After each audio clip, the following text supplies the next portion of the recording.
In this video, I'm going to explain to you one of the biggest footwork mistakes that you could be making that could be preventing you from getting to more balls and actually hitting the ball even harder, whether it's the forehand or backhand. You need to watch this video so you find out what this problem or mistake footwork pattern that you might be making is, so you don't do it anymore. So I'll see you on the other side.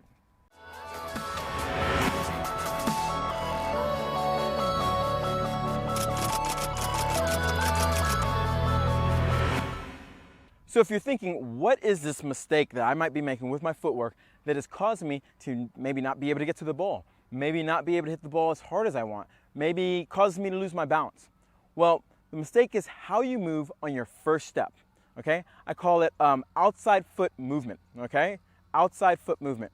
The reason why this is so important, because if you don't set this one first footwork pattern up or first step up, then you're always going to be behind in whatever rally you hit, or you're always going to put yourself at a slight disadvantage, and you don't want that. Let me explain. So whether you're hitting a forehand or backhand, there's always one sequence of steps that you need to take, and it's called moving with your outside leg. So if I'm hitting a forehand, what's going to happen is I'm going to split step, and as I'm going into my unit turn, I always put my weight on my outside leg. My outside leg is the leg, what I would say, to the outside of whatever stroke you're hitting. So if I'm hitting a backhand, same thing happens. I go outside leg. Now the reason why this is so important is because this outside leg allows us more options if we're going to hit an open or closed stance. I'll show you what I mean. So if I go outside leg here, I still have the option of moving over and loading this leg and stepping forward. Or if the ball's coming really fast, I can go outside leg and I can still hit off the open stance. I see too many players, their first step is with their inside leg. So if I'm hitting a forehand, they split and they instantly turn this way to hit the ball.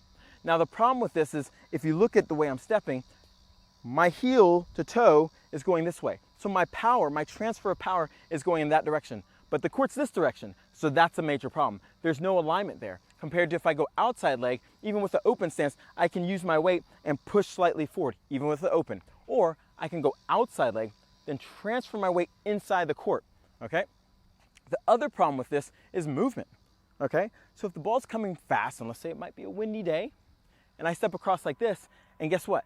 The ball starts moving a little further away, I have to do what I call the horsey trot to get up the ball. And even as I do that, when I turn my hips, they lock out and I can't fully rotate. This is a huge problem. So if you're stepping across to get to a ball, you're in a lot of trouble. You're preventing power and it's limiting your movement. Compared to, if I go outside leg and the ball moves a little bit more, guess what I can do? I can keep making adjustments. Same thing on the backhand side. Boom. Now, I will say on the backhand side, it's a slight difference based on your stroke. And I'll go into more detail about that. If you're one-handed backhand, your one-handed backhand isn't so dependent on your footwork. What that means is I can go outside leg and still cross over and still hit a great one-handed backhand. Now, you do see players do this with the two-handed backhand, and I still think this puts them at a disadvantage, and we'll talk about the differences of how they do it on the two-handed backhand. In the sense of a two-handed backhand, what you should see a lot of players doing is split and they get on their outside leg first. Again, so I can hit open if the ball's coming fast, or I can shift my weight inside the court, okay? The problem is when you get on your outside leg, but then you step across and you try to swing like this. It locks out your hips, you don't get the full rotation you want, and you don't get the ability to use your hips to generate more power. So this becomes a big issue sometimes. You do see pros, when they're stretched out sometimes, what they'll do is you kind of see them do this action here. Now, granted, they make the shot, it might be a highlight shot, but most of the time what you do see them doing is shifting their weight and shifting into the court. That's going to give you the maximum amount of power and hip turn that you're going to want for any stroke. So again, big mistake is if you're crossing over to hit the ball. First thing is you're going to lock out your hips, preventing you from rotating, and also it's much harder to adjust, okay, either side. Now, if you're a one-handed backhand, you still can step across, but even with that, I recommend you stepping with your outside leg and then getting your weight behind the ball and some rotation. If you're a two-handed backhand, same thing, stepping with your outside leg and then stepping forward to make sure you get that full rotation.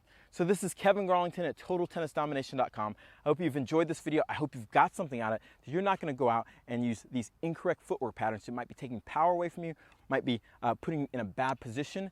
Okay, so if you like this video, leave me a like below, leave me a comment or any questions you might have, and go out and play tough. And if you want more free great videos just like this one, make sure you subscribe to this channel right here, Total Tennis Domination. Go out and play tough.